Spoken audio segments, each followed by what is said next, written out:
Hi friends, எல்லாருக்கும் நமஸ்காரம். இன்றைக்கு நம்ம கேரளா ஸ்டைல் உதிரி உப்புமா எப்படி தயார் பண்ணலாம் என்று தான் பார்க்க போகிறோம். நம்ம தமிழ்நாட்டில் உப்புமா கொஞ்சம் குழவாத்தான் இருக்கும். ஆனால் கேரளா ஸ்டைல் உப்புமா உதிரி உதிரியாய் ஒன்றில் ஒன்று ஒட்டாமல் பாருங்க, இந்த மாதிரி தான் இருக்கும். இந்த சூப்பர் டேஸ்டி உப்புமா ஈஸியாயும் ஹெல்த்தியாயும் எப்படி தயார் பண்ணலாம்னு பார்க்கலாமா? வாங்க வீடியோக்குள்ளே போகலாம். அதுக்காக இவ்வளோ வகைகள் தான் நான் எடுத்து வச்சுருக்கிறேன். பாருங்கள், இது 1/2 கிலோ ரோஸ்டட் ரவை தான் நான் எடுத்து வச்சுருக்கிறேன். இது ரோஸ்டட் ரவையாக இருந்தாலும் நம்ம உப்புமா செய்யும்போது இது மறுபடியும் நம்ம நல்லா சூடு பண்ணி ஃப்ரை ஆக்கி எடுக்கணும். அப்போது தான் நம்ம உப்புமாவுக்கு நல்ல டேஸ்ட்டு வரும். இனி 1 கப்பு கேரட்டு இதே மாதிரி சின்ன பீஸாகிட்டு நறுக்கி எடுத்து வச்சுருக்கு. கூட 2 பெரிய வெங்காயம் இதே மாதிரி சின்னதாக கட் பண்ணி எடுத்து வச்சுருக்கு. கூட கடலைப்பருப்பு எடுத்துருக்கு, கொஞ்சமாக இஞ்சி, 2 பச்சை மிளகாய், அதே மாதிரி கறிவேப்பிலை, கொஞ்சமாக உளுத்தம்பருப்பு. இது ஒரு 1.5 டேபிள் ஸ்பூன் இருக்கும். இவ்வளோ எடுத்து வச்சுருக்கேன். இனி நமக்கு உப்புமா செய்யலாம்.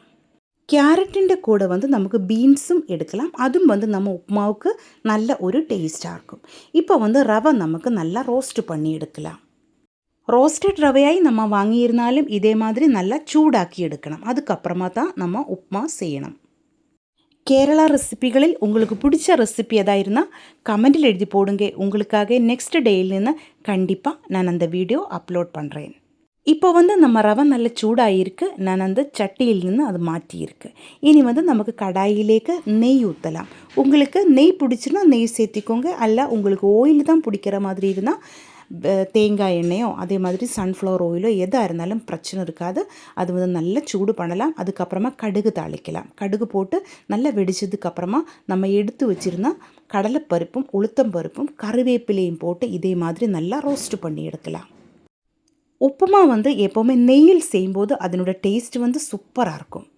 இப்போ பச்சை மிளகாயும் இஞ்சியும் நான் இதிலேக்கு போட்டிருக்கு. நல்லா வணக்கியதுக்கப்புறமா நம்ம கட் பண்ணி வச்சுருந்தா பெரிய வெங்காயம் இதே மாதிரி நல்லா வணக்கி எடுக்கலாம். இது ஓரளவுக்கு இதே மாதிரி நல்லா வணக்கி எடுக்கணும். அதுக்கப்புறமா தான் நம்ம கேரட்டு எல்லாமே சேர்க்கணும். இப்போ தேவையான உப்பு தான் நான் சேர்த்தி இருக்கு. உப்பு சேர்க்கும்போது நம்ம வெங்காயம் எல்லாம் நல்லா சீக்கிரம் வணங்கி வரும். இப்போ பாருங்கள், ஓரளவுக்கு நம்ம வெங்காயம் எல்லாம் நல்லா வணங்கி வந்துடுச்சு. அதுக்கப்புறமா நம்ம கேரட்டு போட்டு நல்லா வணக்கி எடுக்கலாம்.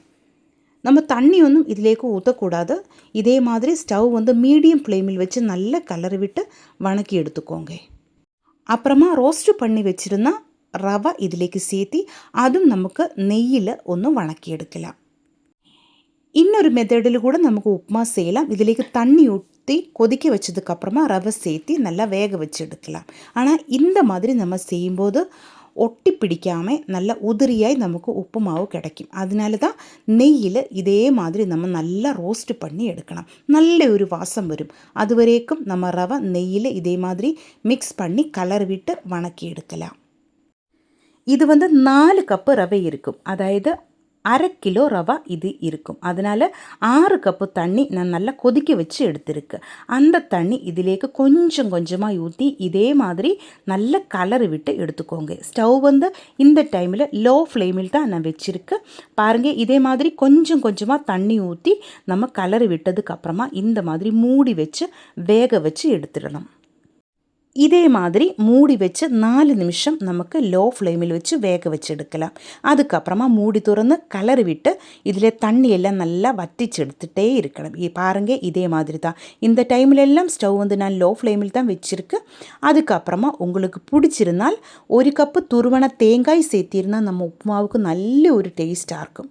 இப்போ பாருங்கள், கொஞ்சம் கூட குழவாய் போகாமல் நல்ல சூப்பர் டேஸ்ட்டில் கேரளா ஸ்டைல் உதிரி உப்புமாவு ரெடி ஆயிருக்கு.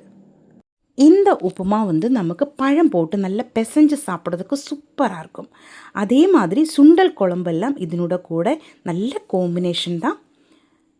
உங்கள் வீட்டில் இதே மாதிரி ஒரு தடவை உப்புமா செஞ்சு பாருங்க, சூப்பராக இருக்கும். கண்டிப்பாக நீங்கள் ட்ரை பண்ணி பாருங்க. இந்த வீடியோ உங்களுக்கு பிடிச்சிருந்தால் சேனல் சப்ஸ்கிரைப் பண்ணுங்க, லைக் பண்ணுங்க. கேரளா ரெசிபீஸ் பிடிக்கிற உங்கள் ஃப்ரெண்ட்ஸுக்கு எல்லாம் இந்த வீடியோ ஷேர் பண்ணி கொடுங்க. ஹைப் ஆப்ஷன் ப்ரெஸ் பண்ணி என்னை கொஞ்சம் சப்போர்ட் பண்ணி கொடுங்க. உங்களுடைய ஃபீட்பேக் கண்டிப்பாக நீங்கள் கமெண்டில் எழுதி போடுங்க. தேங்க்யூ.